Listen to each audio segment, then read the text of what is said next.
So, Greetings. Welcome.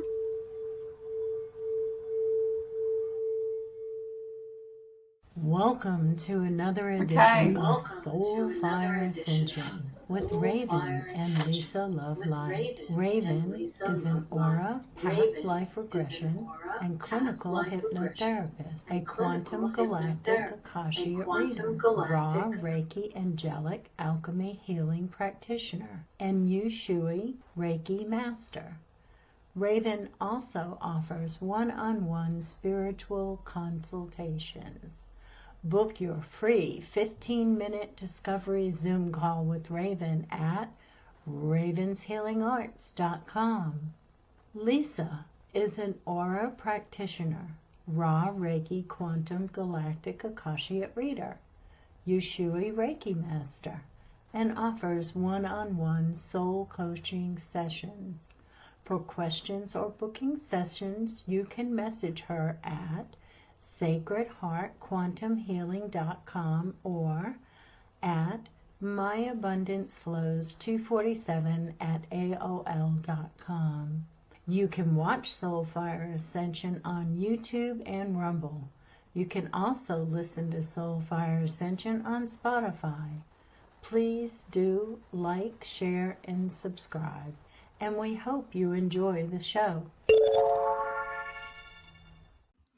Greetings. Welcome to another edition of Soul Fire Ascension with Raven and Lisa Lovelight. I'm Raven, and this is Lisa Lovelight. And our guests today are Lorna and John Jackson. And we're going to be talking about their book, Soul Regression Therapy, and everything they do. So let me present their little video to introduce them to everybody. And takes just a minute. We're sorry we had a little bit of a late start. It was just a little technical difficulties. You know how that goes. Fire Ascension welcomes Lorna and John Jackson. They are premier regression therapists who have facilitated and explored over 1,000 cases during the last 12 years. They teach their unique form of soul regression therapy throughout Australia and around the world. They have trained extensively in the areas of hypnotherapy, psychotherapy, healing techniques, and regression therapies, with many of the world's pioneers in these fields. Their passion and interest has always been in past lives and the immortal soul's journey, exploring their own past lives and wanting to help others do the same. They are qualified and certified practicing clinical regression hypnotherapists and soul regression therapists. Lorna and John are also the founders and the head trainers at the Jackson Institute, Australia. The mission of the Jackson Institute is to help awaken consciousness and facilitate the healing of souls globally throughout building a network of enlightened healers. Live Friday, December 13th, 8 p.m. Eastern Standard Time. If you missed the live show, you can catch the replay on YouTube or Rumble at Soul Fire Ascension, or listen to Soul Fire Ascension on Spotify. Soul Fire Ascension is sponsored by ravenshealingarts.com. Book your free 15-minute discovery Zoom call with Raven today. Don't forget, like, share, and subscribe.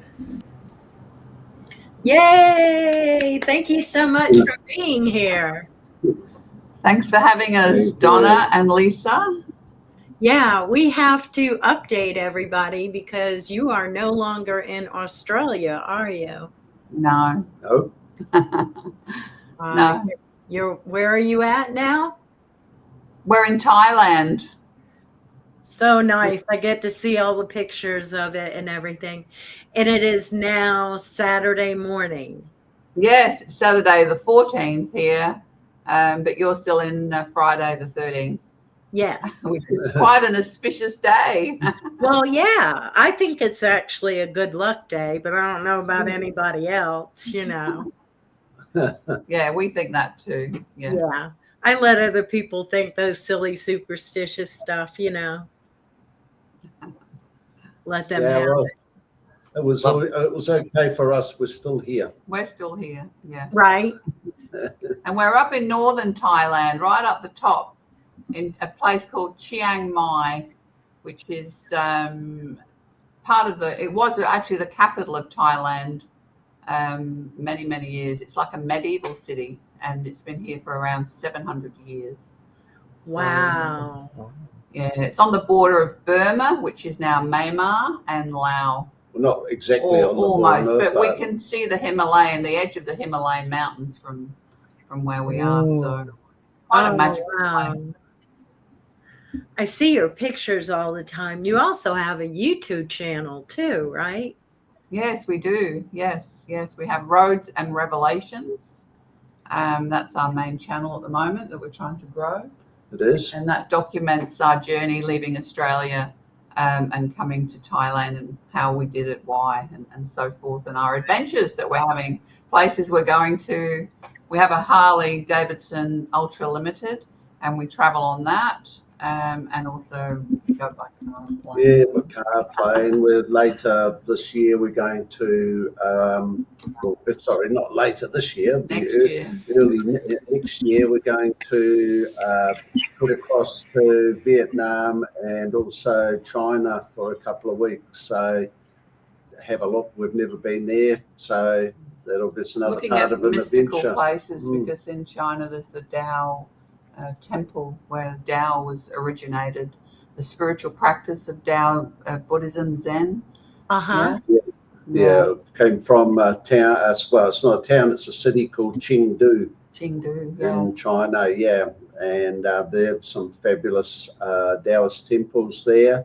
And so we're looking forward to going there and exploring a bit of that, and also other parts of China that are really interesting that we haven't seen. So taking the opportunity while we can to get there. Wow, y'all are really experiencing so much. It's so amazing. And I get to see the pictures on Facebook, and I have gone to your YouTube channel, and I've Right. gotten to watch things, your move and everything, and the pictures that you post are so beautiful. Especially like the courtyard areas, and you can see where the shops and things are, and it looks like there are roadside vendors. It's really beautiful. It is. Yeah. There's something to look around every corner here. You just never know what you're going to find. It's the most interesting place. You'd never get bored. It's quite funny where we live. You've only got to go around the corner like at 7:30 in the morning, and there's somebody there with their motor scooter with a little kitchen attached to the side, and they're cooking food, and they're there for about an hour, and then they move on. And the local people around here that are maybe coming into the area to work or even live here, they're there buying their little bits of maybe chicken on the stick or whatever that lady's cooking. I've bought off it yet. Northern Thai food. Yeah. Oh, I love Thai food. Wow. When you get up here, though, it's completely different. They actually eat bugs up here. They eat grasshoppers and Scorpions and all sorts. Have you tried one? No, I haven't. He has. I've eaten some bugs here. They're okay. They have them They're for okay. sale. They just buy them in a bag. They're all dried and roasted. It's a northern cuisine, isn't it? Yeah, it is. Northern Thai. But yeah, northern Thai food is renowned all over the world as being one of the most authentic Thai foods there is. It's pretty much unchanged, and their recipes here are still pretty much how they've been for many, many years across the centuries. So yeah, There's food stalls everywhere. Food is in abundance here. There's no shortage of anything. And I hear the prices are very reasonable as well. yeah, well, that's another reason. I mean, we moved here for many reasons. I mean, it's a spiritual journey. I mean, that's what life is about, and we think that where we've come to is extremely energetically spiritual because it's so old and there's so much energy here in the Buddhist temples and everything. But the cost of living is just so much cheaper here than what we were paying in Australia. And at our time of life, you know, we wanted to be able to explore the world more. You know, we didn't always have an opportunity when you're younger and you're working with mortgages and children. So we can live here really much more economically, and we can travel Asia. That's the whole idea, to travel around Southeast Asia. And through to, you know, India is very accessible from Thailand as well. It's about a 300 Australian dollars return from Bangkok to, say, Hyderabad, or, you know, those sorts of flights are quite readily obtainable and cheap.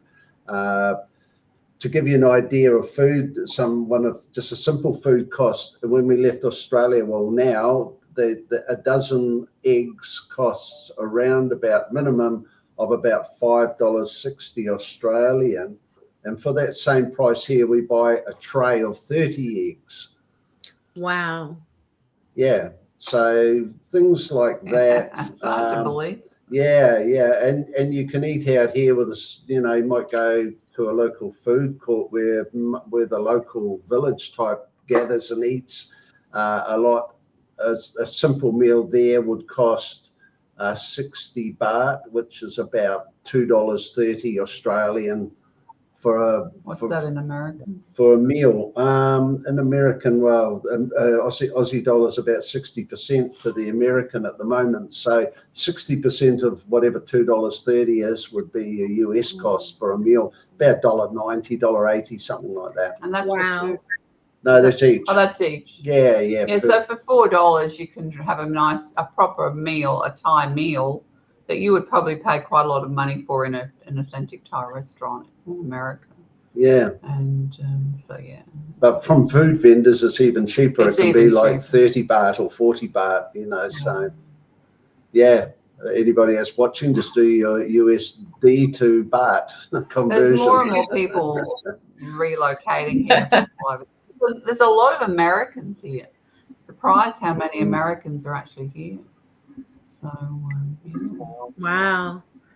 And to be able to discover Asia, that's even amazing. But didn't you have some sort of an event in India? Yes, we did, talking about India. And we're so close to India now. We do intend to go back to India because we made friends with some Indian people. And one lot of people even came here recently, about 3 months ago. They were here. Yes, we were very fortunate to be invited to attend a conference. One was in Delhi, and then the second one was in Mumbai, and it was with the what was that name of that? Association for Regression Research and Reincarnation. Reincarnation. Yeah, it's run by a group of people, and their base is in Hyderabad, and Dr. Newton Kondaviti and his wife Lakshmi. And they run this pyramid. It's like an ashram. It's like a center. They have a big pyramid. They do all sorts of training in past life regression, life between lives, inner child, family constellations. You can go there. It's very, very reasonable. You can stay there as well. I'll give them a good plug. But they were running these conventions once every, I think, 2 years. Once every 2 years, yeah. But it all stopped when the COVID came on, obviously. So, but we were fortunate to attend. The last one was in Mumbai, and that was in 2000. It was the end of 2019. We were there just in November 19, and they had all the Christmas decorations up and everything in the hotel that we stayed at. But we had a lovely time, and they made us so welcome. And we run a workshop there, a one-day workshop on soul regression, past life regression, and hypnosis. And then we did also a big talk, didn't we? On soulmates and synchronicity. Yeah, on soulmates, synchronicity, and twin flames. It was like a spin-off from We did, yes. We did one down in Byron Bay with the Afterlife Explorers Conference a few years prior. We're invited to talk down there. Those conferences are no longer happening now, but we were fortunate to be we went to a couple of those. We did. But and then I started to write a book on the same subject. So I sort of drew out what I'd researched on twin flames and synchronicity. And we've actually nearly ready to publish that book now. But the conference was amazing. We had, I don't know how many people were at our workshop. There was over 500 people at the conference, and they're all professionals. They're psychologists, engineers, doctors from different professions in India, because they're very much, I mean, Indians are in the Hindu, and they're very much into reincarnation. They believe, and Dr. Newton, he's very much like us. He's very much into the soul journey and promoting past life and life between lives. And at the conference, they had European speakers. There was a speaker from England, and the one prior that we had a speaker from America who'd written a fabulous book on the American indigenous tribes of America, hadn't she? Yeah. But she got that book downstairs. I can't remember her name. I might duck down and grab it. But she had regressed, this lady in America who's a past life regressionist like ourselves, had regressed groups of people, and they all had similar stories where they were part of a tribe in America way back of American Indians that were massacred. And they all started channeling and remembering their stories, and it turned out that they were all, it's the synchronicity. They'd all come together in this group in the now, this time, and were remembering this past tragedy, this catastrophe. But yet they were all people that were isolated from one another. Yeah, so, they didn't know each other. Reporting the same story in regression. Yeah, and this woman found out about the story through an artist, and through some artists. They started to paint and draw what happened, and they're all drawing and painting the same stories. It was like they pieced it all together like a puzzle. And then they did the research, and that massacre actually did happen. It really did. Well, yes, that's the way I think that it happens a lot. People don't realize that the things that are coming from these regressions have actually happened in our history. So I think Lisa has some questions for you. And by the way, Lorna and John are the authors of Soul Regression Therapy. And I've just started the book, and it's very good so far. I got to learn all about John and Lorna and how they started and so forth. But I'm sure Lisa has some questions because she has a more fresher view of. Well, I'm inquiry, right? I'm inquisitive. So, and our audience has, we've had plenty of guests, but never anybody who's taught at your caliber of what it is that you do with your hypnosis. And can you tell us a little bit about because if I'm not mistaken, there's more than just one type of regression that you do? Yes, that's like right. For past life.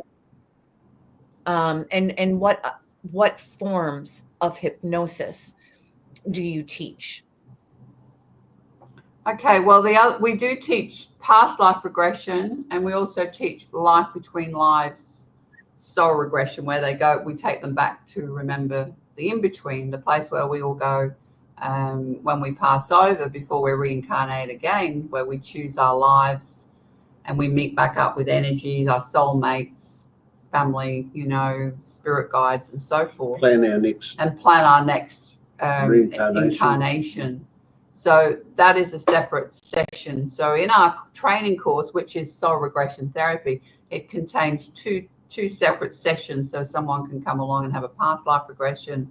Everyone knows about that, but when they find out about the life between lives, then they want to go on and do more, and that can add another level, more dimensions to what they can discover about who they are as a soul. You know, they can find out what is it they do when they're in the afterlife. What is our role? Where do we go? What happens? And you know, a lot of some of the case studies that we've done over the years are in our book for past life and life between life sessions. That's right. So that form of therapy, I mean, like I said, most people know about past life regression, but they're not that familiar with the life between lives. And that was actually developed by, you could say, accident, but nothing is an accident. So it's a synchronistic, meant to happen by a medical psychiatrist. A psychiatrist, and you have to be a doctor. Dr. Joel Witten, who is no longer with us. He passed away a few years ago. He was in Canada, and he was a psychologist using using hypnosis to regress his clients back to past lives. He was very much interested in it. But then he found out that when they died in the past life, they kept on going, and they started to describe where they went in the between. So he documented that, and he wrote a book called Life Between Life. And he co-authored that book with a journalist who was very much interested in the paranormal, Joe Fisher, who has also passed away. It's a shame that these pioneers are no longer with us. But not many people really know about him. And then that work, the Life Between Lives work, was expanded on by Michael Newton, which a lot of people might have heard of him. He wrote a lot of books. He expanded, and he wrote the script. And together with another couple, Dee and Alan Chips, they developed the training program in Life Between Lives together. And it wasn't just Michael Newton. He had gone around America. He wrote his books. He was going to Mind, Body, Spirit festivals and events trying to sell his books, but he wasn't actually training anyone in it. He was a psychologist and psychotherapist, yeah. And he'd done many, many sessions. But when he teamed up with Dee and Alan, they convinced him, it took him a while, but they convinced him to train. So they wrote out the actual script, what he was using out of his head. They wrote it down, formatted into a training course, because they had an academy, a training course in clinical hypnotherapy, and it was quite successful, but they were still spiritual. Alan Chips was one of the involved in the Edgar Cayce Association down at Virginia Beach. I think he was the president of the association at one stage. Right. Yeah. So they were very much into the spiritual side of the hypnosis and the regression. And they used to get guest speakers at their conference every year. So they had Michael Newton up there. They had Dolores Cannon there. And they had a few other, well-known people in the spiritual areas from America. Only America, really. But then that's I'm just sort of briefly explaining how Life Between Lives came about. And we both had trained in past life regression. But then I wanted to know more when I found out about this Life Between Lives work, so we started to research it, and we were trained by the Michael Newton Institute. They actually came to Australia, but then I wanted to do more, so we actually contacted Dee. Sadly, the sad thing was Alan had passed away reasonably young. He ended up with cancer, I think, and he tried that, but anyway, he passed away, and it took her quite some time to come back from that. Anyway, she ran the last course she ever run was at Kill Devil Hills. On the Outer Banks. Yes, at the Ramada Hotel, I think it was. Yeah. So we contacted Dee, and she invited us to go there and be training assistants on this last training. Co-trainers, actually. Co-train that. So we went over there, we met her, and we instantly connected to her. And we're very fortunate to be part of that 6-day training course. That was back in 2016. Yeah. So she gave us a credential that we train with her as trainers, actually. Yeah. She recognized us in the work that we're doing with Soul Regression Therapy. And she promotes us all the time, in different areas. But she's since sold her academy, her training courses, and now she's semi-retired in Florida. She's had a lot of grief in her life, Dee. She's got this grief journey that she's working through. She's So written a book about it. she's writing a book. I don't think she's had it published. But so we've had an extensive training in the regression, as you can see, and also in the clinical hypnotherapy, and the inductions, the hypnosis. Yes, we use hypnotic inductions to take people back to to remember their past lives. We also had short training with Brian Weiss. Yes, we did. You've attended a couple of trainings with the late Dolores Cannon. Well, Dolores came to Australia. She was a regular coming to Australia and running her courses. And I was never really that interested in her, to be honest, because she was very much into aliens and all this other stuff. But I had a friend in Sydney who convinced me to go down to her, because we lived up in Queensland, and she let me stay with her, and we attended Dolores's course. So then I was quite interested. And we got to actually have a chat one-on-one with Dolores at the course, which was lovely. So then we went back again and attended her level 2. But it sort of helped me to see, the different ways of going about the past life regression and so forth. And we've put our own spin on this. We've got our own therapy at the end of the past life regression and with the life between us. I like to connect it to the current life as well, and to be more direct with that, so that the client gets a lot more out of the session rather than just coming away with a vague memory of a past life and how, this theme's connected, to help them to really start that process of change, And as trainers, we for our particular flavor, Soul Regression Therapy, we trimmed a lot of what we call the waffle out of it. So a lot of just stuff that necessarily didn't have to be in there, that didn't hold a lot of context to the actual process itself. So that's what we concentrated more on, to be able to train therapists on the clinical hypnotherapy slant more, to really investigate, to act more like investigative journalists while they're doing this process, and to think on their own feet, and just to be able to teach them the important steps. And like we always use this, we say in our training, you can't build a house by putting the roof on first. You've got to start with a foundation and build your way up, and then you add the roof on last. But a lot of people these days want to put the roof on first, and it's just the world we live in. But unfortunately, with something like regression work, you have to start off a foundation and build on that, and with that comes confidence and so forth, and the ability to interact with your clients, in a way that brings out the best in the sessions for them. That's what we're all about. Well, I have to say that I have taken your courses, and I have done other hypnosis, but I have found that your course is very healing. It's very therapeutically healing for body, mind, and spirit. I like how it's not counseling, but it kind of is. Like you say, you tie it into this lifetime, and we can address issues and problems in this lifetime. And I feel like it's really a very healing modality. Thanks, Donna. Yes. Yeah, thank you. It is. Well, I mean, I'm telling it like it is. There are very many things out there that are hypnotic sessions or whatever, and they seem to be a generic one-size-fits-all, one induction and one, script. But yours is definitely not like that. It is not a one-size-fits-all. But my question is can everybody be hypnotized?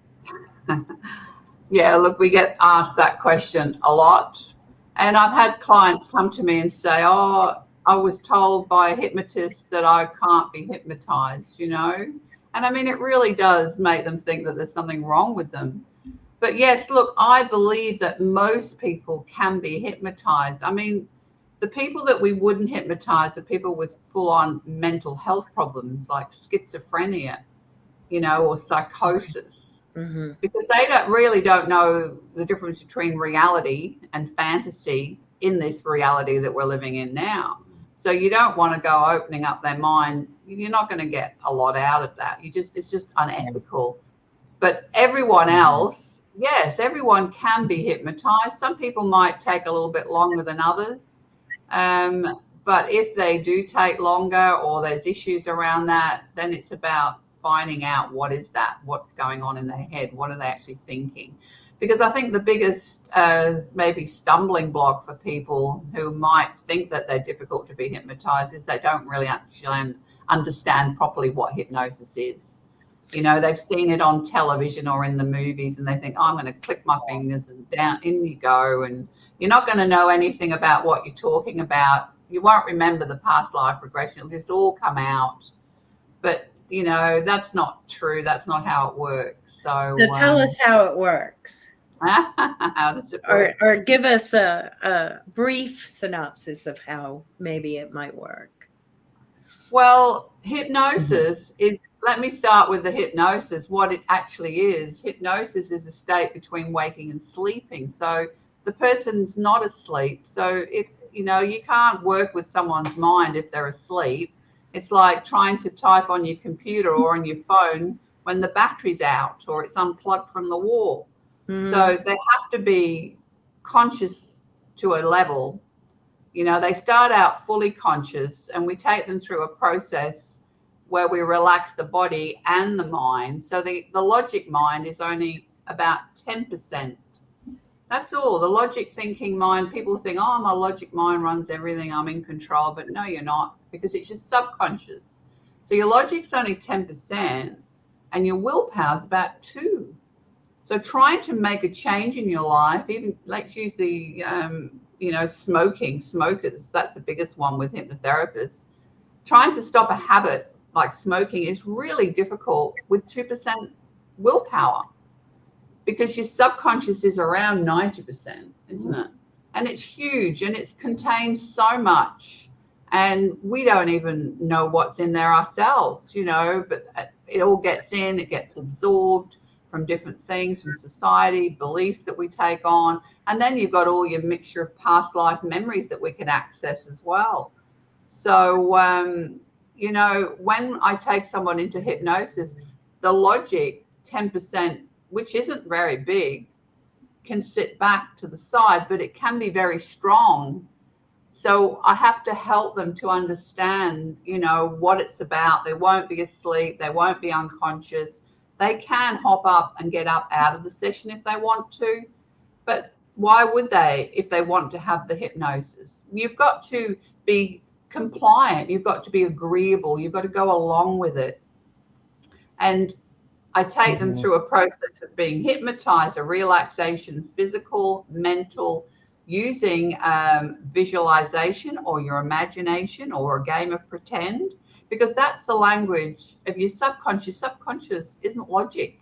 Logic's 10%. Subconscious is illogical in a way. But once we get in there and we can access forgotten memories, then the logic of the subconscious will come out in a way that it helps them to understand themselves a lot better and to connect to their issues or whatever they are in the current life. Yeah, and also the conscious mind is constantly running filters all the time. So it's filtering, listening to a conversation, for instance, it's filtering for truth, it's filtering, do I trust this person?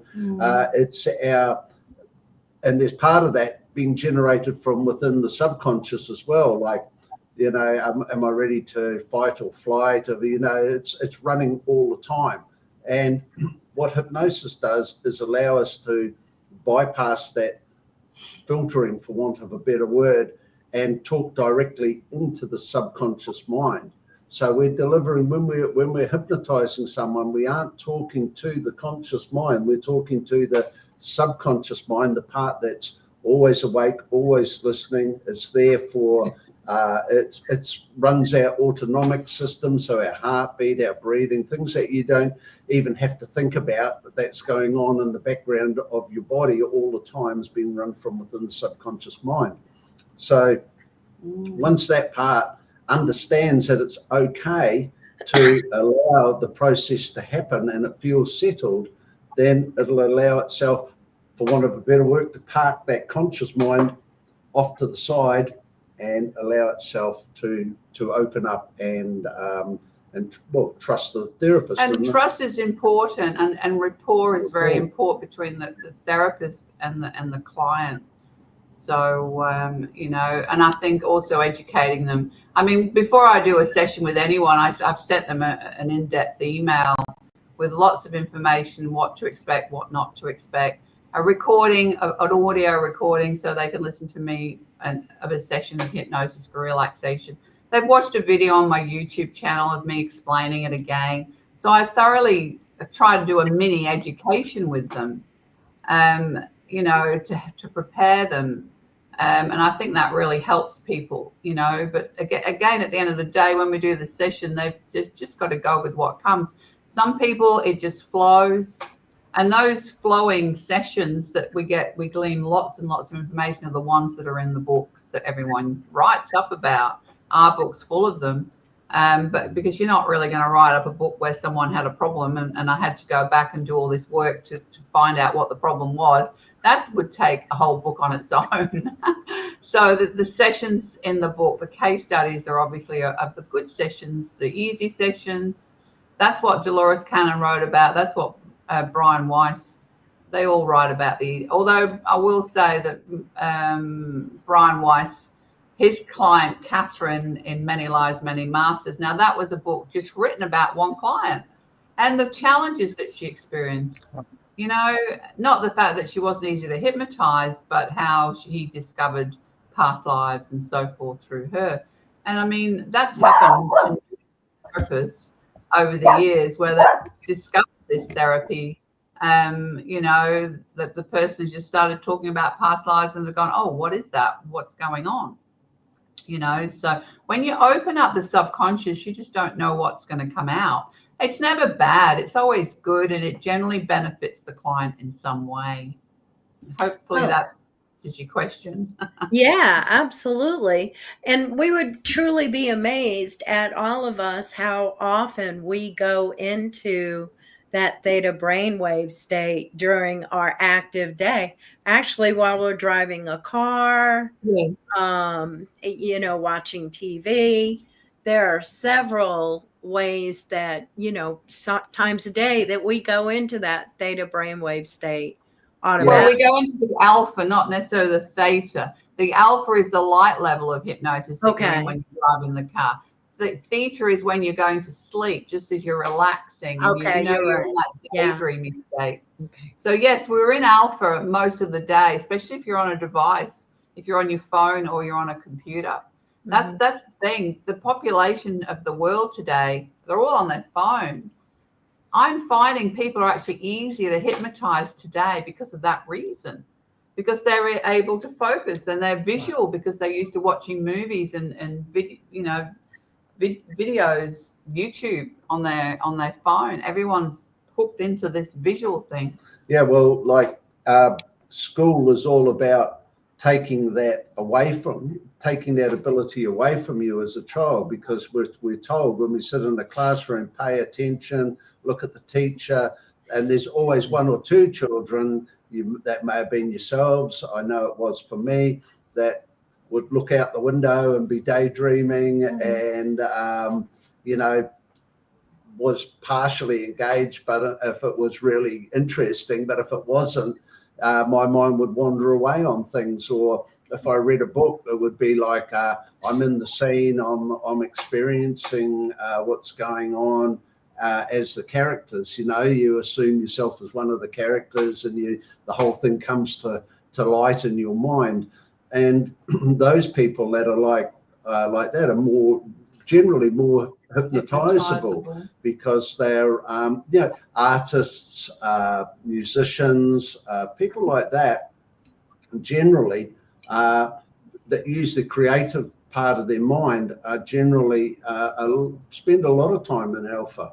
And when you often hear songwriters say, oh, I wrote a song, but I don't really know where it came from. I wrote it down on paper without even thinking. But they're in an alpha state, so they're connecting to a universal consciousness, call it what you like, but they're connecting to a higher level and drawing down. They're tuning into another quantum or some sort of thing. That's right. There's and a level of downloading information from somewhere else. So hypnosis can help us achieve that. Both of you work with energy, so you probably understand this analogy. I was watching a person, a trainer at a Life Between Lives training, facilitating a session, and I see sometimes, it doesn't happen all the time, but sometimes I see like energy transference going on with people, or I see energy waves. But anyway, in that particular day, I could see the energy waves going between him and the client, and also from his crown chakra up. So from that, and I've discussed with other people since then over the years what I saw, and I drew it at the time into my notebook what I was, and so the therapist acts as the conduit between themselves and the client. So the energy is being exchanged between the two, but the actual therapist is the one who's connecting to the higher source, and it's being channeled back down and through. And quite often, how I came to understand this even further was clients were saying to me quite often, oh, I was already in the scene that you were just about to talk about before you even mentioned it. And then you mentioned it. So that means that they were, part of their subconscious mind was reading my thoughts where I was going next. It's telepathic. They're already picking up on what we're thinking before we verbalize it. Yeah. We've had that a lot. Yeah. So that identified to me that is what's going on. It just didn't happen just once. It happened numerous times. So yeah, I'm thinking, how does this happen? How are they a step ahead of me all the time? But that's how it works. That's so neat. Lisa, do you have another question? Well, so I do, because you folks, you had an institute in Australia. Now that you are in Thailand, are you still going to continue with your institute where you're at? We have all our training at the moment is online training. So we have the Hypnotherapy Learning Hub, which is a resource. We filmed all of our live training, and so we broke the live training down into modules, which during COVID, because we couldn't travel, and we then there's about 100 total up. I think it was about 195 videos I edited. That was our hypnotherapy training and the past life regression training, the soul regression therapy, or the between life training.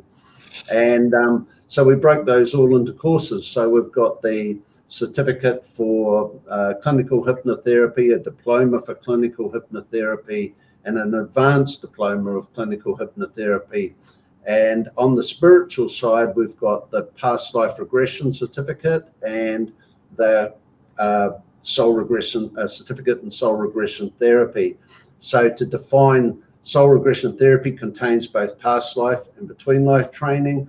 The certificate of past life regression is just past life regression, and the advanced diploma contains basically everything from the certificate of clinical hypnotherapy all the way through to the between lives training. So it's the full comprehensive training. So somebody doing that will have the skills, will have hypnotherapy skills, as well as the be able to facilitate regression and incorporate those clinical hypnotherapy skills, which are very important, because both Lorna and myself were clinical hypnotherapists before we became regression therapists. And so I believe it gives you a little bit of an edge if you have got that training. It's not to say that you can't have it. A lot of people have become just regression therapists, and they're doing just fine. But I think having that foundation first, if you've going back to the house scenario, I think if you have that you come from a clinical basis, adding the regression to the top of that is the well, we used to just train the soul regression therapy around Australia, and it was a 6-day live course, and we taught that. How many years did we teach that? Well, about 12 years. Yeah, almost. Yeah. And we went to Melbourne at least 3 or 4 times a year, Sydney a couple of times. We had our own training rooms on the Gold Coast. And you know, that, like I said, that was a 6-day course. Now that course was open to anyone. You didn't have to have a hypnotherapy background or any knowledge, because in it I gave them a brief overview of, you know, training in hypnosis. I mean, it's not rocket science to learn how to hypnotize someone. It really isn't. And if you really are keen, you can learn that. So I gave them the basic stuff and a really neat induction that would be suitable for most people for a regression. Okay, you don't need to do fancy and instant inductions to take someone back to a past life. In fact, you don't want those ones where you shake the person. You've probably seen them on the YouTube videos and so forth. You don't need all that fancy stuff. So we were teaching it to whoever wanted to come along, and a lot of our students were Reiki masters, and some of them were medical nurses, life coaches, psychologists. Yeah, we even taught that Asian fellow who was a radiologist, a doctor, because he had an interest in it. So we taught a broad range of different people from different walks of life. Accountants. And accountants, all sorts of people. But what they wanted after that, they were saying, oh, well, we want to go and learn more. Where can we go and learn how to do clinical hypnotherapy and add more? So we were referring them on to our colleagues who were trainers. But then eventually we decided that we should create our own hypnotherapy training course, because we'd had so much experience over the years. And I thought, well, they can come back to us, you know, we create our own course. That way I can add in what I feel they need to know more than if they go somewhere else. I don't know what they're actually getting somewhere else. And when we did our hypnotherapy training, we added more training after we did the initial course, because that wasn't enough. We found that. So what we did was create a clinical hypnotherapy diploma, which had everything in it that I was using, that John was using, including another therapeutical part, which we called personality integration process. And we taught that was a 4-day course, wasn't it? Component of in the diploma. Yeah, and I went in search of this therapy to help people in clinical hypnotherapy to resolve trauma, and mainly trauma. And I found this method, and it worked really well, and I adapted it to work really well with hypnotherapy. So it's called PIP. It's in the Diploma of Clinical Hypnotherapy. And it's absolutely amazing. It's basically based on ego state therapy or parts therapy, that we are made up of parts to our personality. We can have up to 24 parts to our personality. That sounds a lot, but that's normal. You don't have a mental health problem. Everyone has a lot of parts to their personality. I don't know anything about Lisa. I know a little bit about Donna, but Lisa, you're obviously spiritual. I don't know if you're married, you've got kids. There's different parts of you. Maybe you have a day job, whatever you do, that's the other part of you. Maybe you like to travel. There's a travel part. We have all these different aspects to our personality, and we switch between them with different people and different situations that you're in. When you're in your proper, when I say proper job, I mean like a working paid job that's not spiritual. Indeed. You're not in your spiritual part when you're seeing clients or healing. So we switch around. So when we have an inner conflict, like someone who's had trauma, part of them feels really bad, and they feel depressed, and they feel even suicidal, they feel negative, but another part is aware of that part of them and doesn't like that part and wants to get beyond that part and is striving, but just this other part keeps coming up and dragging it down with the negativity. So the personality integration is where we can negotiate between these two parts of the personality. It's a little bit like past life regression, where you pull up another character. In the past life, you pull up a past life character, but this character is within you in this life. And we can talk to that part and find out, how did it get that way? Where did the negativity come from? What's going on? And there's a healing process within that that therapy to shift that and change that around. So I developed that over the years. We put that together and in the course, and so the reason we developed, like I said, that the clinical hypnotherapy was so that we could, instead of referring people off somewhere else that we didn't really know what the training they were getting, we were helping them to understand more about the therapeutical side. And we were fortunate enough to be, prior to that, to be offered a role as trainers in a major Australian hypnosis training academy, and we went on board with them for about 18 months and got a good grounding with the training side of it and how it was being conducted, so forth. But we still wanted to add more of our own transpersonal touch to this and bring that was very more clinical based, wasn't it? But we wanted to have our own flavour, so then we decided we would do our own training, and that's what we did. We started off with the clinical hypnotherapy training, what we called ourselves at the time. Yes, and we trained a few clinical hypnotherapy courses in Australia. We did. And we videoed them, and we didn't really know that we would end up with an online training academy,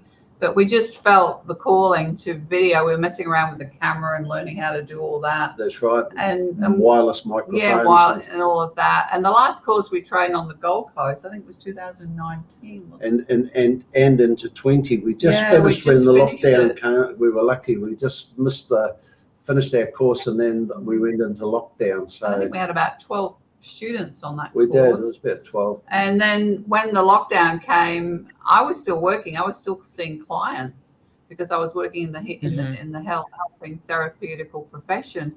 But John, he's in the background working on the websites, and he developed the Hypnotherapy Learning Hub and put all that course and into and edited it all. It was 9 months of work to put that together, the hub. Because we stopped traveling, you see. We couldn't travel because of the COVID. And so he was basically working every day at it. And it was a lot of work. And getting all of the software to work so that it would deliver everything smoothly. And we still have the little problems here and there, but pretty much now it's a smooth operation. And we keep on training students, which is great. And it now I would like to ask. Yep. If I can ask, going back to the personality integration there or hypnosis, for trauma, let's say for like our audience out there, a lot of individuals have their own trauma that they carry from their childhood or relationships, etc. So my question is, how many sessions does it take for somebody to assist them in healing from their traumas? Well, that's hard to say because everybody's individual. So what I say to people is that, we start with my 4-session program. Okay, I do 4 sessions. I give them a little bit of discount because if they pay for the 4 up front, that way they're committing. And we work through those 4 sessions and see how they go at the end. And then After that, some of them go, oh, I think I'd like to do another 4. You know, it depends on the client. It depends on how they respond to the therapy. But generally by the end of those 4 sessions, they're really understanding. They start to connect the dots. They start to have insights as to where it came from. But the trauma, I mean, they might already know on a conscious level, yes, my father abused me when I was a child, whatever, my mother abandoned me and left me at school, and I was, you know, all that stuff. They might remember it, but they don't consciously understand how it's impacted their life in the now. And when we do the therapy, it's on a subconscious level. The trauma has been created on a subconscious level when it was created, because they were younger, they were in shock. Trauma causes shock. It changes the brain and how it functions. So really, when you think about it, the only way to heal trauma is to go into the subconscious where it is. It's in there, because it causes them to react and to feel like they do. That's what trauma is. It causes them to have a panic attack when they don't even realize why they're having it. But the subconscious sees everything more than what the vision of the logic is. So it's going, oh, danger, whatever, panic, I can't get away, fight, flight, freeze, all of that. It's experiencing triggers. It's triggers, and they're not aware of why it's triggering them. So when we go into the subconscious, we talk to the parts that have been traumatized. They've been like frozen, like parts of them, like some of them are children, some of them are teenagers at different stages in their lives where they've been frozen with the trauma. And some parts have become so defensive, they've blocking other parts that want to actually heal the person from coming forward. So they become so executive that they're just blocking the person from experiencing a truly, free life and a happy life. Well, they think they're protecting, because sometimes, I mean, when you're a 14-year-old and you become defensive and angry and resentful, that part thinks it's protecting the wounded part by being in that emotion and to keep everyone away, because it's too dangerous to let someone close to me. So the part is trying to help the personalities. It's not trying to harm them, but it doesn't understand that when it gets older, it's going to be detrimental to its life, and it's going to push partners away. It might come out when it's had a few drinks and get angry and blame and all of that. And also with people, first offenders, with military, police, ambulance, they're traumatized many times, especially military. You know, people have been on the front line, been in car accidents, all that sort of thing, been hospitalized for months with injuries. It's all trauma. And it's on all these different layers. So we have to work through those parts of them. But like I said, you ask how many sessions, it's like, well, how long is a ball of string? It could take 4, it could take 8, it could take more, but they start to feel the benefit pretty much straight away. And that encourages them then to continue on.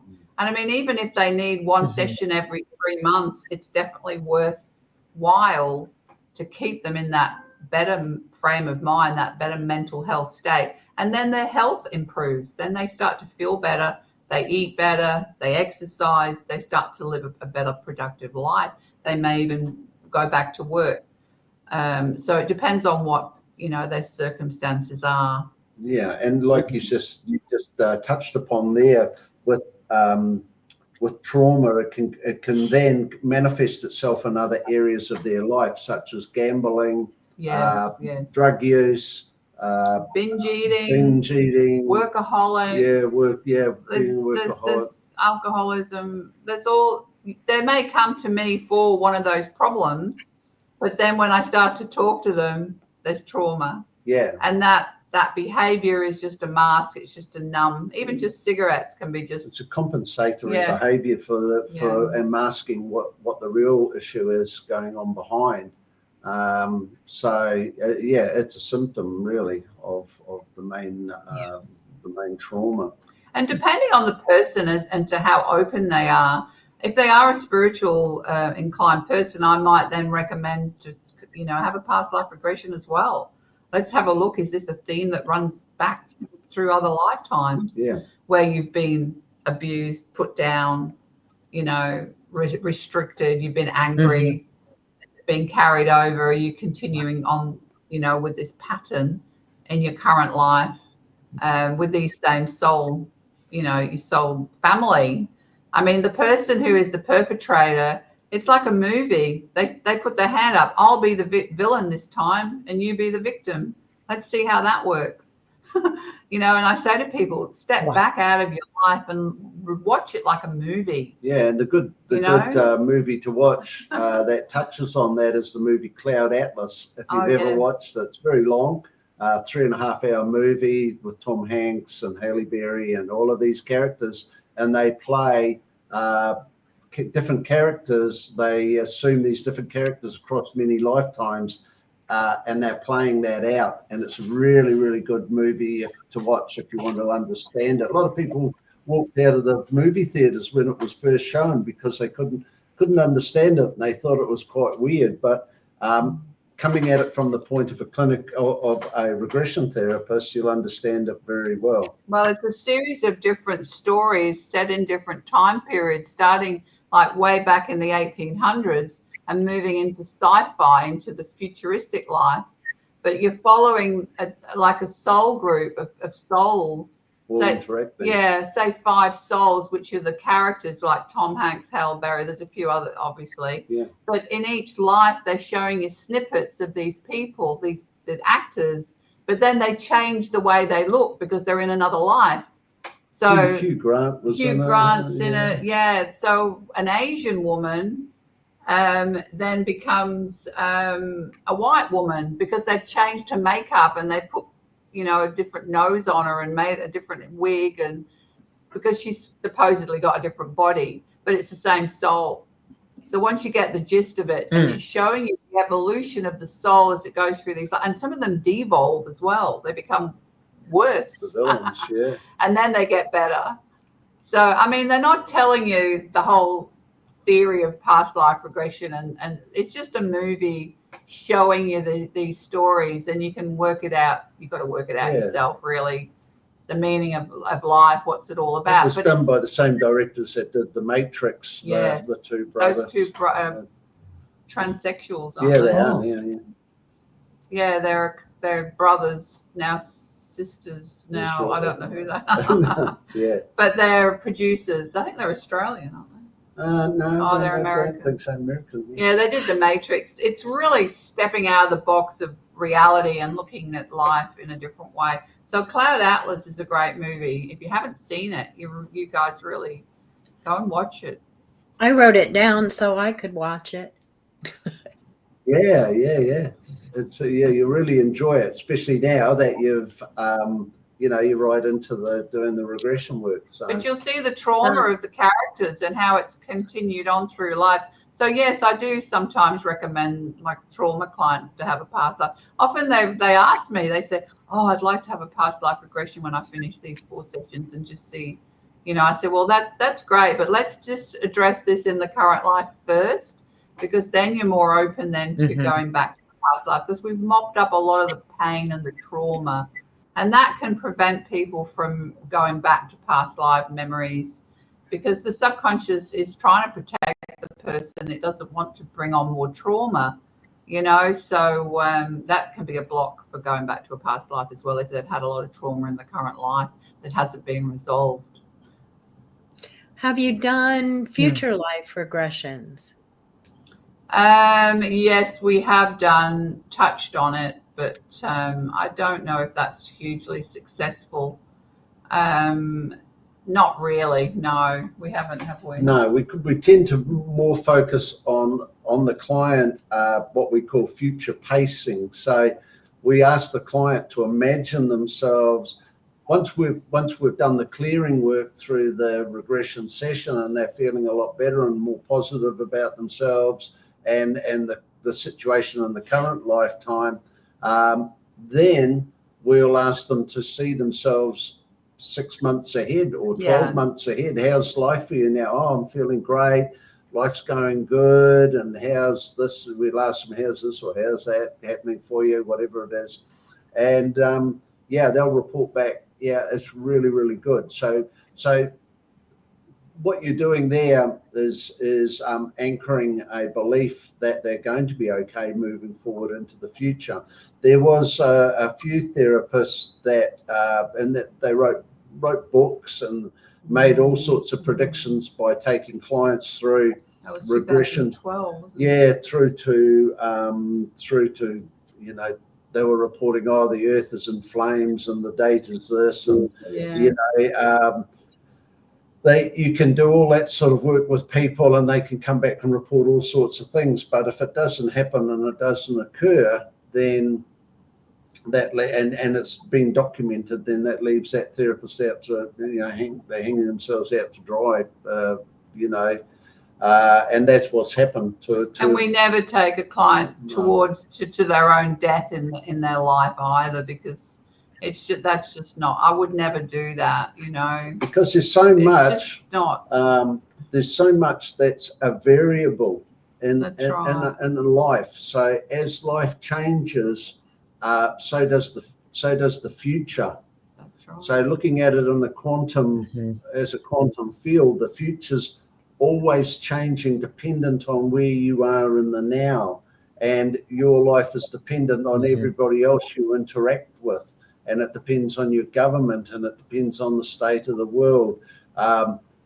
Nobody knew that they were going to be subjected to lockdowns 10 years ago. It was beyond comprehension what was suddenly delivered to people, and the new world since that happened. And so the future for a lot of people has changed because of that. There is a new world, and I know they've been predicting, and I think we're actually in it. But the way they describe it isn't exactly what it's hard to comprehend.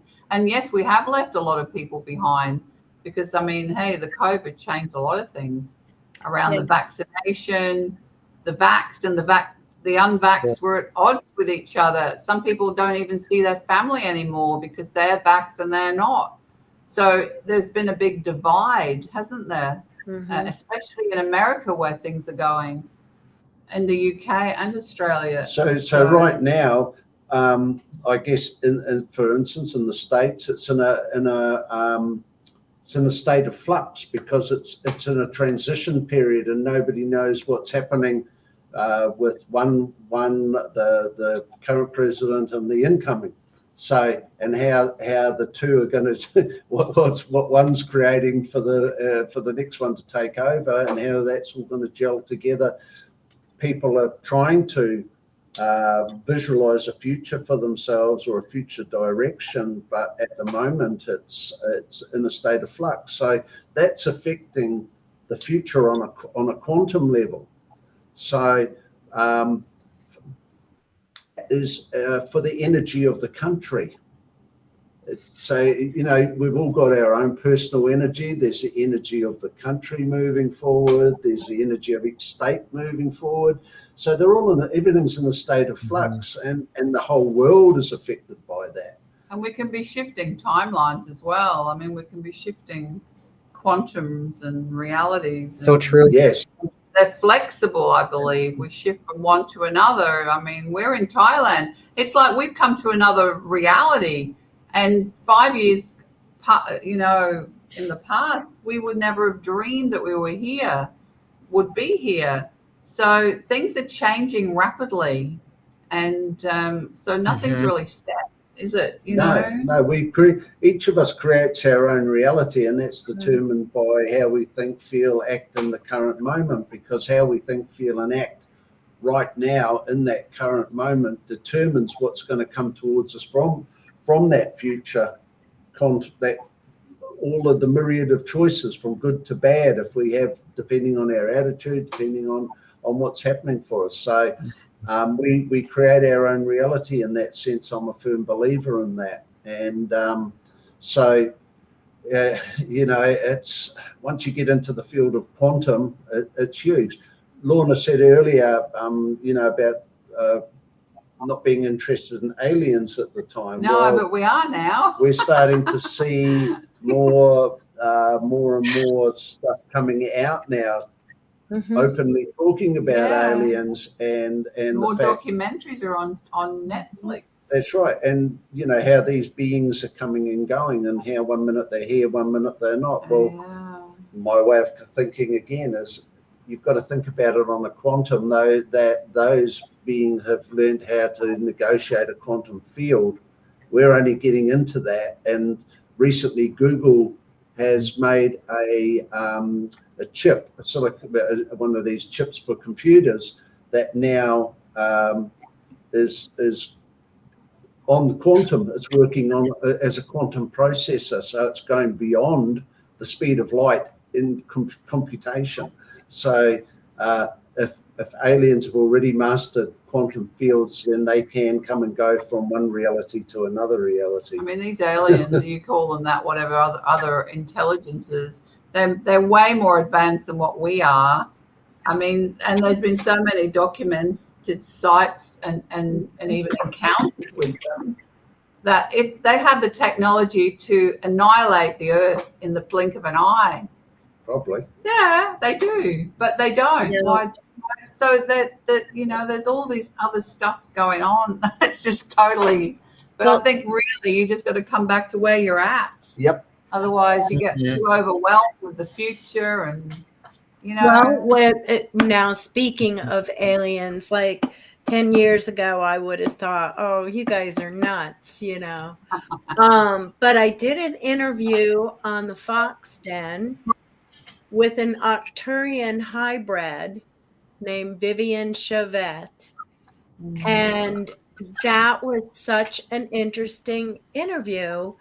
And by the time I finished, you know, I was a guest on Mama D, and Gina let me come on there and ask some questions because I had some questions to ask. So I got to interview her.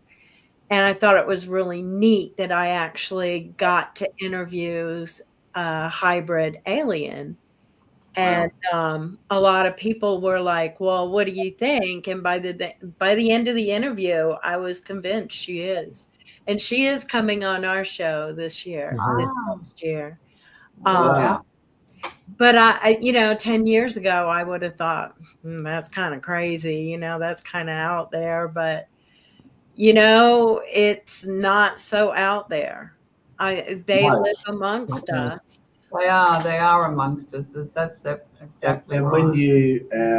when you see the sudden advancement that who could have imagined, say 15, 20 years ago, that there would be a guy like, say, Elon Musk, who's now basically taken over NASA's job and is doing it far better, and also he's at a forefront of a lot of inventions and pushing that forward faster than governments can even get ahead of it. And so where's that information coming from that's allowed this sudden step up? I believe personally that this information's people are picking up on it, they're receiving it, but it's being sent now on a faster level to accelerate. I think personally, we're on a finite planet.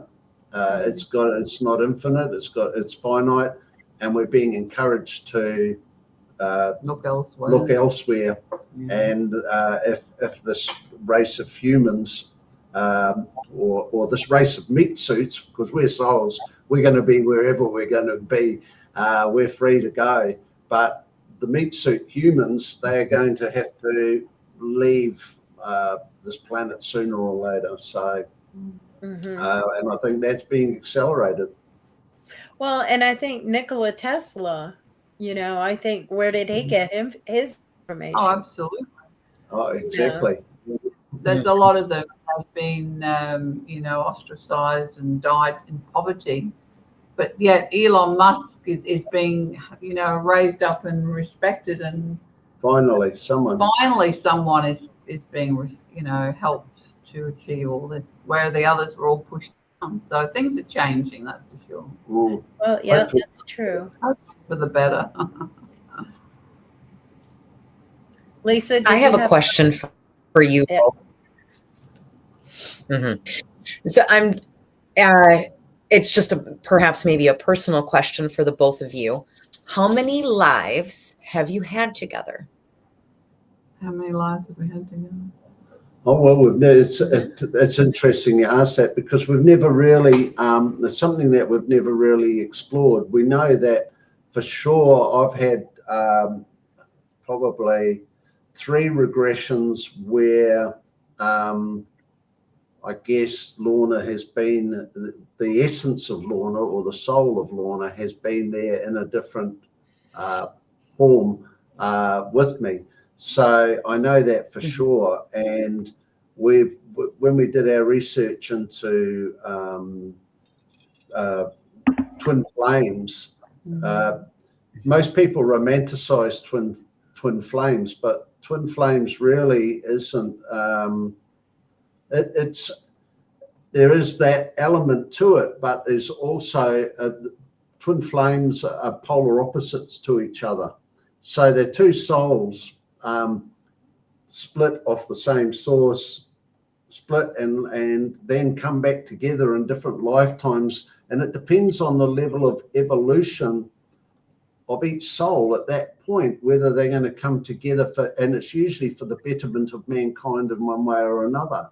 So we see this work that we're doing, and our work, our whole basis of our work is to help awaken the consciousness of mankind, and share this work and enable people to come into touch with their own true essence, their immortal essence of themselves as a soul. A lot of people don't even understand that concept. You know, they're more, I get up and go to work and I come home and I have a few beers for a guy or whatever is going on for a woman. So getting into the fact that we can start exploring that, and we now have methods to do that if a person wants to, so, you know, to explore themselves on that level. So for Lorna and I, that we weren't even exploring that field until we were in a van traveling. Where were we? We were invited to go to the Afterlife Explorers conference in Melbourne. In Doncaster, and we were in a little van that evening before the conference started. It was the Thursday night, and we were all heading to this talk at a spiritual shop. Someone was doing a book. Yeah, one of the guest speakers was talking at the shop. They'd invited them to go there. Yeah. And so we thought we'd go along. And the guest speaker was in that van, and there was 2 guest speakers. There was one from England and one from America. There was Phyllis Atwater. Phyllis Atwater. T.W. Atwater. I don't know if you've come across her in the States. She's if you haven't, you need to look her up, because she's written a lot of books and she's very much into near-death experiences. And then there was that other English guy. I can't think of his name now. But anyway, the organizer, Catherine, was in the van. And I knew who Catherine was. She was also a clinical hypnotherapist, and she'd done the same training as us in Life Between Lives and everything. And we got talking, and she asked us about ourselves, didn't she? And we started telling her about how we've got all these synchronicities in our lives and our connection with our family, and how we thought it was really weird. And she goes, "Wow, you've got more synchronicities than I've ever heard of a couple." She says, "You 2 must be twin flames." And we went, "What? Twin flames? Oh, well, I've heard about it, but I thought it was some weird concept. And I didn't really believe in it at that time." I mean, this is quite a long time ago now. But anyway, she says, "Well, you're really interested." She says, "We're looking for guest speakers for our next conference in Byron Bay." She said, "Would you be interested in talking about your journey together and the work that you do and the twin flame concept?" And I said, "Well, we don't really know a lot about the twin flames. We'd have to go and research it." So I said, "I'll get back to you."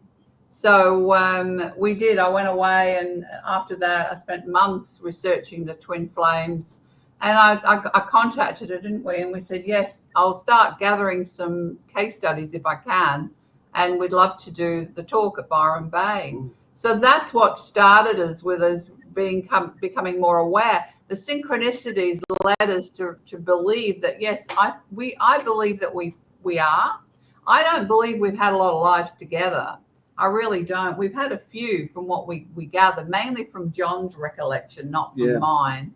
But I believe that we came together in this life because we've evolved in past lives to get to this one, to be where we are now. And the goal of a true twin flame couple is to help humanity, not necessarily help yourself.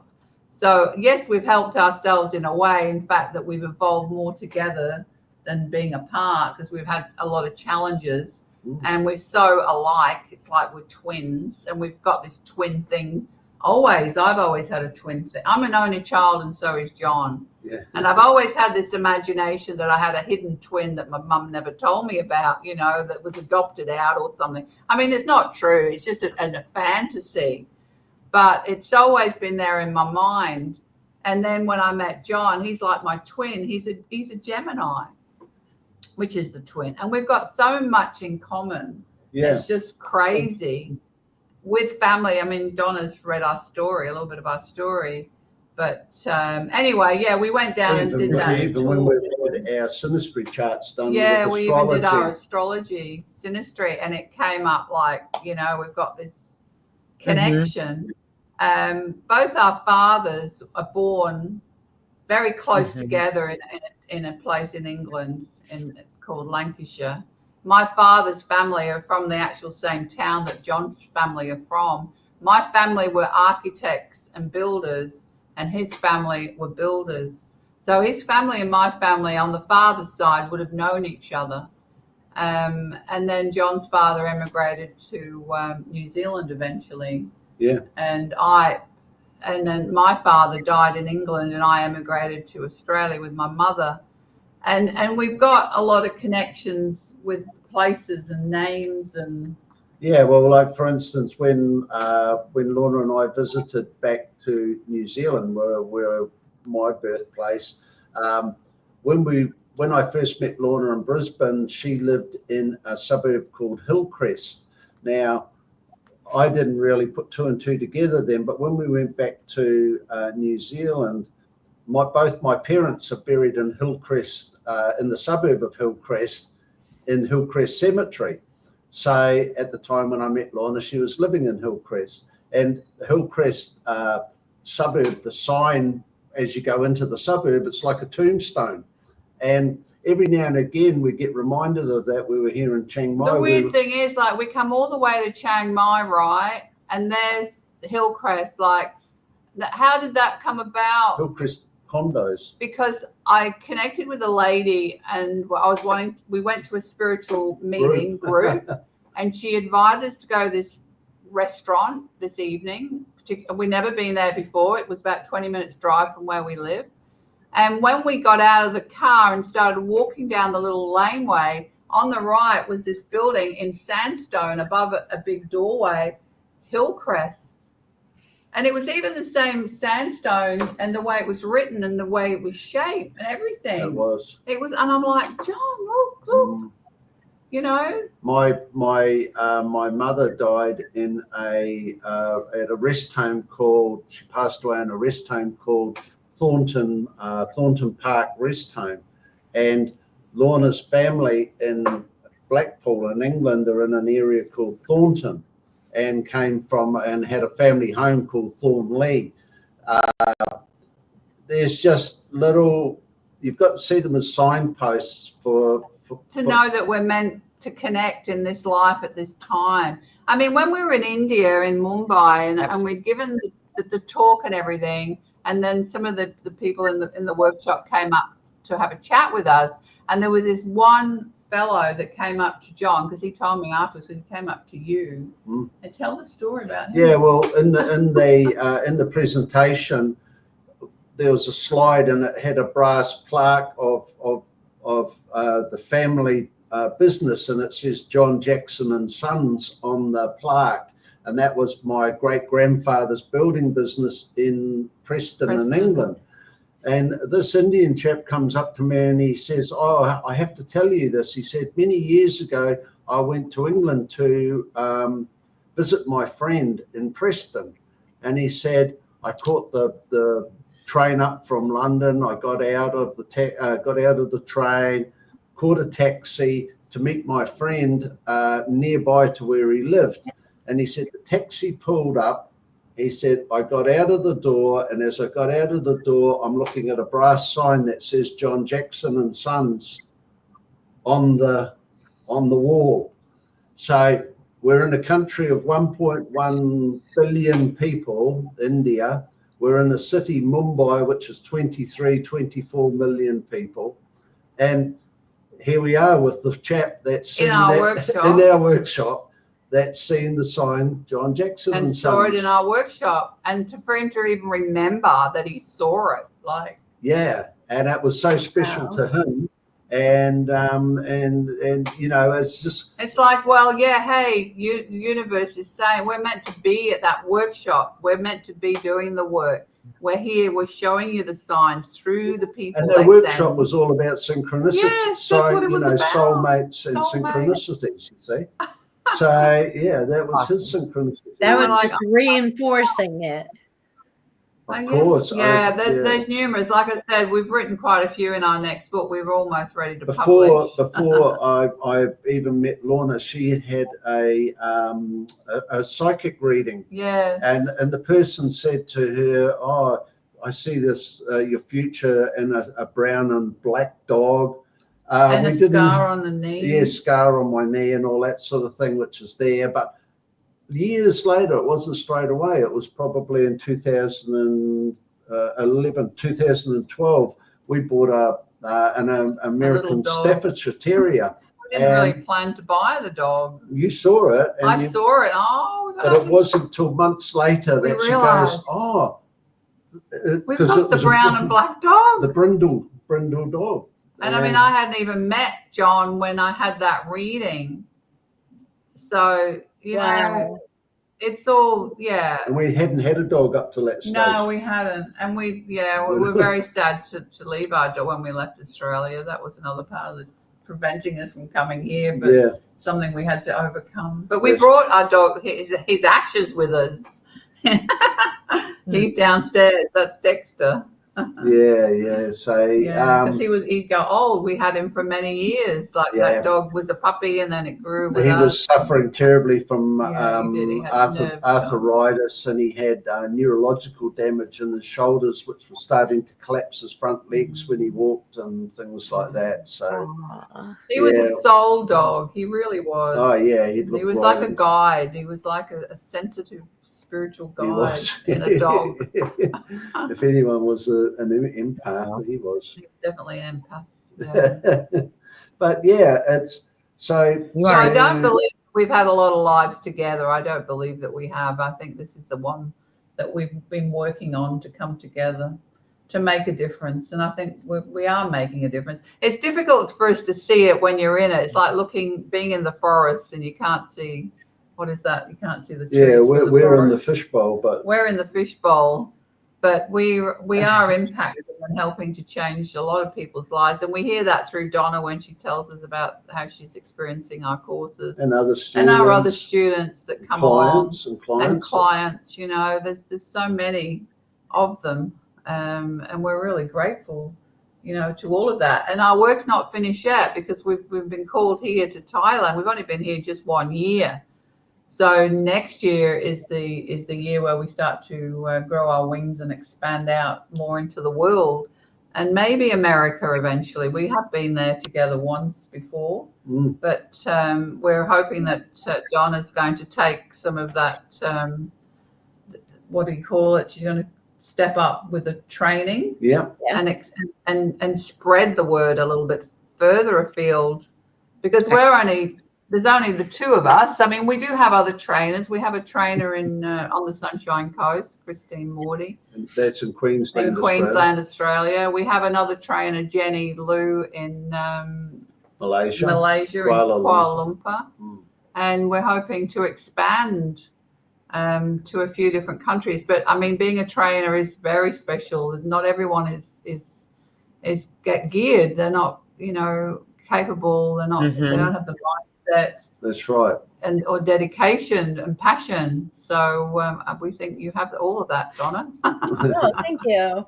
Well, Yeah. I know that I have the passion for it, and I feel like I have the dedication too, but I really like your classes. If anybody in the public is even remotely interested in this, it really is life-changing. And Lorna and John, their classes are now a lot of people, there's nothing wrong with mystical training.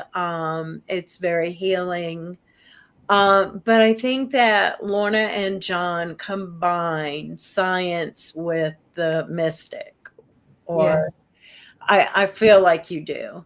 The class, it's very easy to navigate on the site.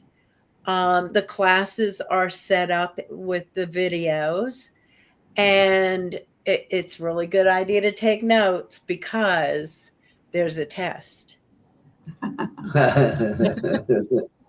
That's right. I put in some quiz at the end. Yeah, so they want to make sure that not only are you taking their course, but you're getting the material and the information. And so therefore you're tested on it. That's right. And I really am starting to get into I have already taken the certificate for the clinical. And I'm about halfway through the diploma for the clinical. And I really like the PIP that you were talking about earlier, and the different I'm getting into the different personalities, and I like how in your video when you're teaching it, you had this woman who part of her really just loved to spend money. Oh, yeah. You know, the other part wanted to save money. So they were trying to show you the different personalities. So she would sit in one chair and she would be a money spender. And then after she finished speaking to her, she actually got into physically another chair and became the person who wanted to save the money. And I'm enjoying learning about the PIP and you don't even have to do that under hypnosis. No, but you see, they do actually go into a light level of alpha when you're doing that chair work. Yeah. So, and if you watch it, you can then say to them, go close your eyes. Just tell me now, go back and remember, when did that start with the feeling that you had to spend the money? What's the feeling behind that? Soon as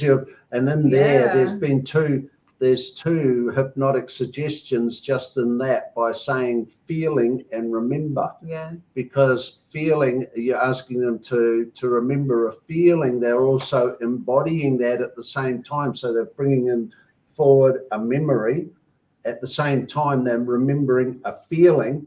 So they've gone into two states right there. So you've shifted them immediately into an alpha state as soon as you pass those 2 things. They don't have to be in a deep, like flat out state, like they look like they're asleep, for therapy to happen and for change to happen. If you have a look at any product that they'll try and sell you something, they'll try and get you thinking, and then they'll try and get you feeling. Yeah, the feeling. And by doing that, the adverts then bypassing the critical conscious mind and going into your subconscious. So they're selling you a product, and then next thing you're in a supermarket and buying that product. Absolutely. But the two-chair work is great because it helps the client to understand themselves better, and they go, sometimes I have to really push them to do that, and they look at me like, why do I have to get over there? I don't get this, but you have to educate them to be able to shift states. And then they go at the end, oh, I'm so glad you made me do that, because now I understand that part better. Now I get where that came from and why. And I know now that I don't have to listen to that. I'm not doing that anymore because that's harming me, Yeah. And I like a lot of the ways that we are taught to speak to those different parts. Yes. And to treat them respectfully, Yes. because when you have to treat them respectfully, otherwise you're not going to achieve what Can't you're get them to wanting to. talk. No, you can't tell them off and tell them that they're bad because they used to be told that all the time. Yeah. You've got to thank them, for coming forward. What are you doing? How are you trying to help Susan, the client, whatever the name is? What's your purpose? Because they're only trying to help. They're not trying to harm. Yeah. And so I would recommend the course for just anybody who really wants to thoroughly understand and learn. And the inductions, Lorna and John also have a tester where the client is convinced that they are under hypnosis. And Yes, I have never, and I've learned a lot of different techniques.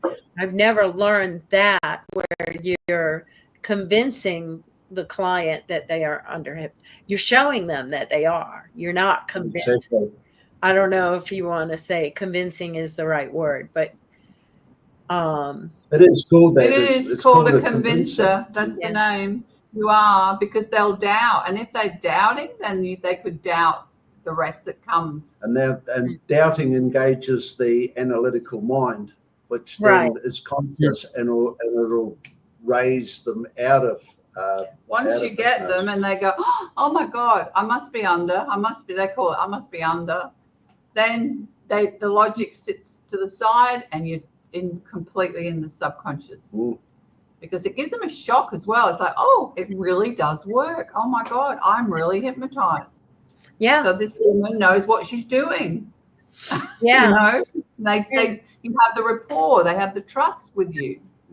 And you also have a YouTube channel where it shows some inductions as well.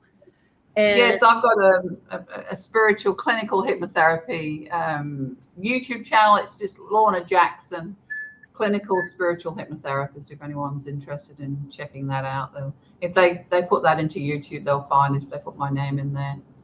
yes, Spiritual clinical. And I've got lots of little inductions that I've done, little videos. There's one with a pocket watch.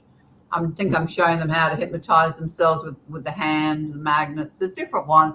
And I've also got videos of sessions that I've done with people, just mini short clips of people in past life regression. There's a lot of spiritual videos on there when I'm talking about different concepts and things. So yeah, if anyone's interested in that. Yeah, it's very healing work. Lisa, is there something you would like to say? Thank you. I'm sorry. No, I'm so excited to check out the YouTube channel, and I am going to watch your journey and how you wound up going from Australia to Thailand. So cool. I'm definitely excited in learning about the both of you, and I look forward to my hypnosis session with Donna, because we are going to. So I'm excited. So thank you for opening up the space for Donna to learn, because she's gonna do a session with me.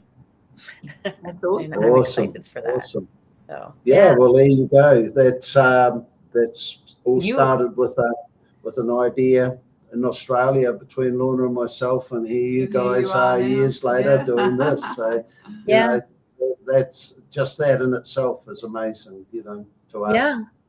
Well, and I feel like we are, as a society, are heading more towards this type of therapy or whatever, as we are all trying to awaken and to heal as well.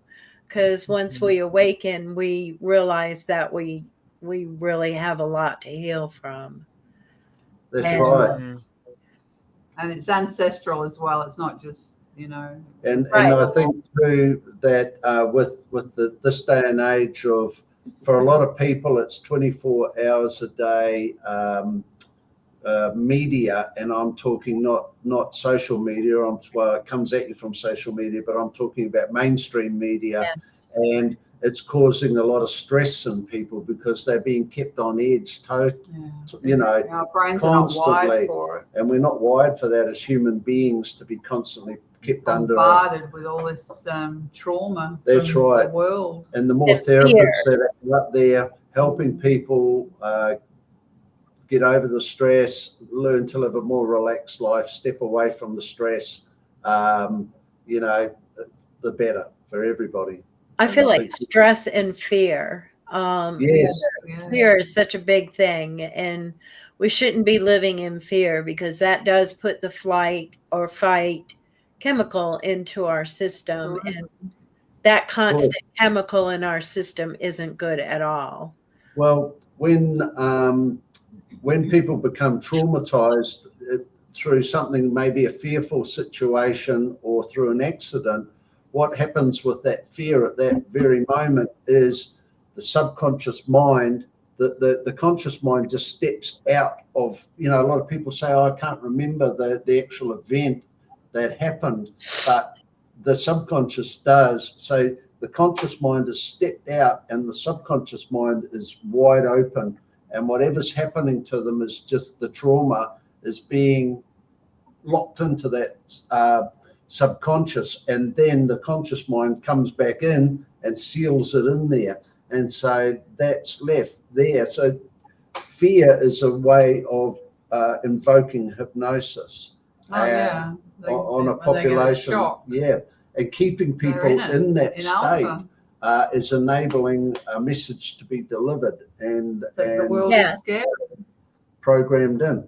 Well, yeah, it's a good way to control people, is once you have them in fear. Yeah, there's the old saying, and it's a 3-part, and that's problem, reaction, solution. So you're presented with a problem, people will react to it, and then somebody will provide you with a solution to it. And that's how the world's, the way that humanity's being led down that path at the moment. And people like yourself and Lisa that are running these shows and podcasts are helping to illuminate and bring a spotlight down on that sort of behavior, and let people know that, you know, there's an alternative way to be living, and you don't have to live in that stress. That's why we moved away from Australia. You know, we were being told go to a supermarket and the shelves were empty in some parts of the supermarket, constant shortages of supplies of certain products, the news telling you bad things day after day after day. Well, you come to Thailand, there's none of that here. There's none of that fear-mongering going on. We don't listen to the news as much here. We've stepped away from that, and it's so much, you know, the calmness is being allowed to replace that constant stress we were under there. It's the kingdom of happiness. Yeah. Oh, that's what it's called, nice. the kingdom of happiness. Wow. So we have one more question for you guys. Right. What message would you like to leave our audience with tonight? Oh, gosh, what message would I like to leave? I guess don't be afraid to explore the unknown, because once you start to explore the unknown, it becomes known, and it's not scary, you know. And past life regression is exploring something that's unknown, but it can really help to shine more of a light and an understanding into your current life and situation. So yeah, don't be fearful about things that you're not aware of. Open your mind, expand. Yeah, and a person once said to me, and it helped me a lot at the time, was many years ago, and he said, become aware of the thinker that thinks the thoughts. Are you the dreamer or are you the dreamer? Exactly. Yeah, Become aware of the thinker that thinks the thoughts. Well, who are you? And also remember that every thought creates a feeling creates an action, and for every action there's an equal and opposite reaction. So you can, by determining what you think, and is going to determine how you act, and it's going to determine what's coming back at you all of the time. So I try and live in that as much as I can, and make that my reality, that I create my own reality. So I'm always keep your reality positive. Yeah, and there's only one place, and that's the now. We're in the now. The past is behind us, the future's in front of us. It's infinitely variable, and how we think, feel, and act in this present moment is going to determine what comes at us from that future. So I guess if they are fearful, go and see a therapist. Go and see Donna or Lisa. Yeah. Right. And sort that Miss fear Lorna, out. because you can see Miss Lorna on her Zoom, and she's fabulous. Awesome. Lisa, is there anything else that you would like to ask?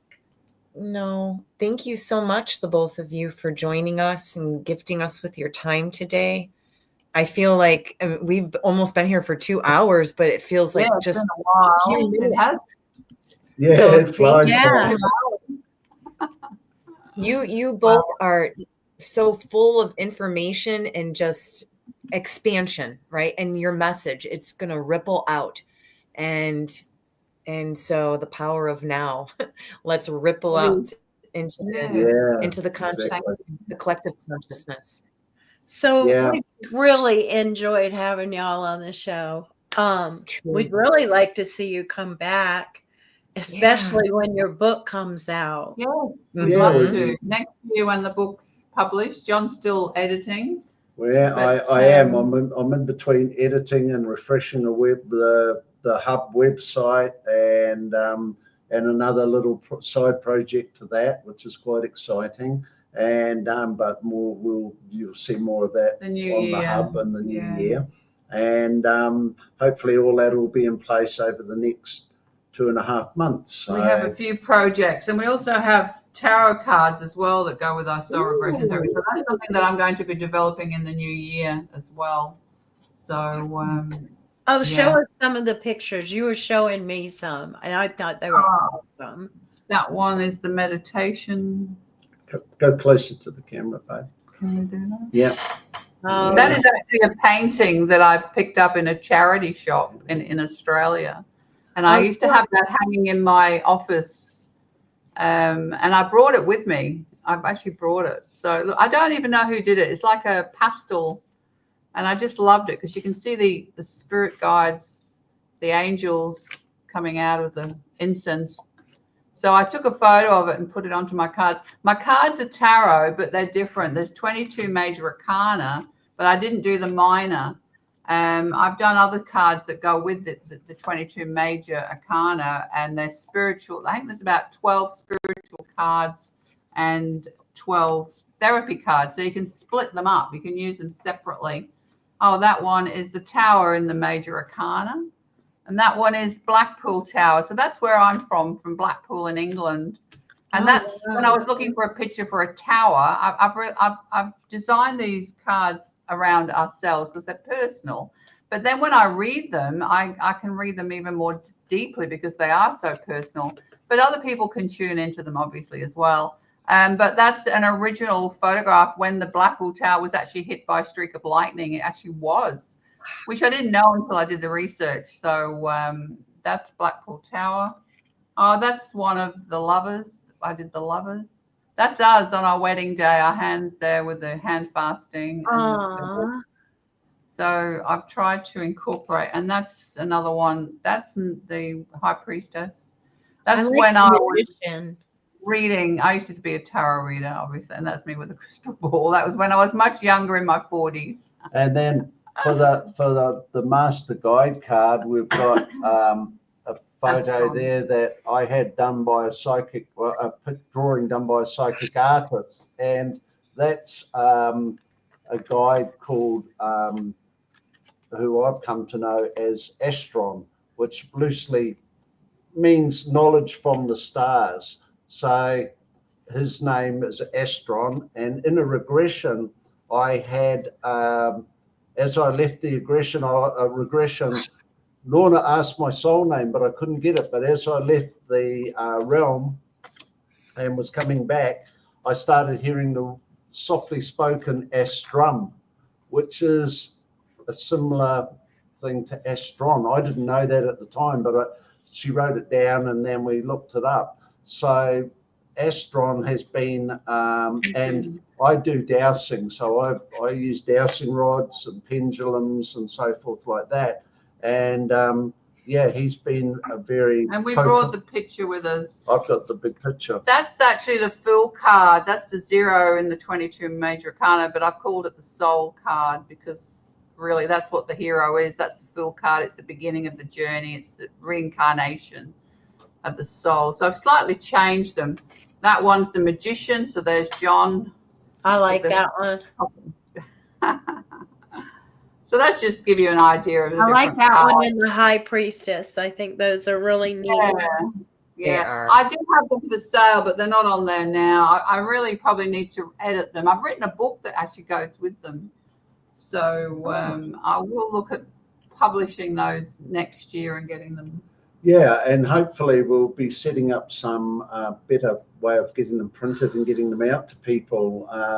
Now we're up here in Asia, there's a lot of print on demand up here, so we'll find somewhere good that we can find a somewhere that will print and fulfill the orders. So yeah, it's another project, but they all take time, you know.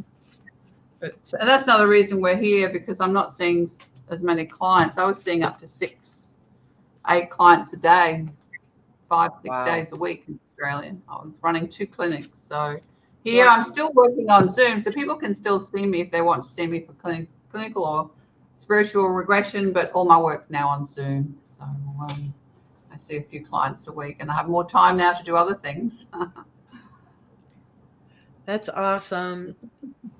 We are so happy to have you on. So, yeah, you're going to have to come back on again.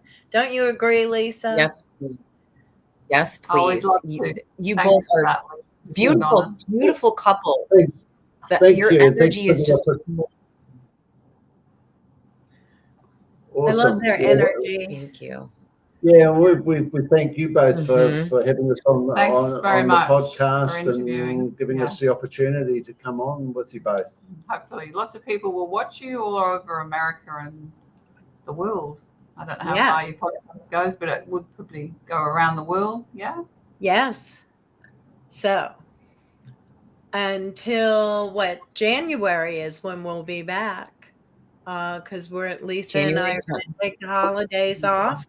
So we'd like to really thank our audience for attending. I know you guys didn't have a lot of questions tonight, or maybe Lisa and I just asked them all. But honestly, we're going to have Lorna and John on again. We love y'all. Have such a wonderful energy about you, and it's exciting, and you're so knowledgeable. So, well, I guess it comes with age as well. That's true. Yeah. All righty. So, Lisa, anything you'd like to say to our audience or anybody before? Thanks for watching, and we hope you've enjoyed the show. It's wonderful that you're putting this out and sharing all this information. Yeah, and hopefully we'll see you all in 2025. Yeah, 2025. Yeah. We hope you have enjoyed watching Soul Fire Ascension with Raven and Lisa Lovelight. You can also watch Soul Fire Ascension on YouTube and Rumble at Soul Fire Ascension, or listen to us on Spotify. Please like, share, and subscribe. Soul Fire Ascension is sponsored by RavensHealingarts.com.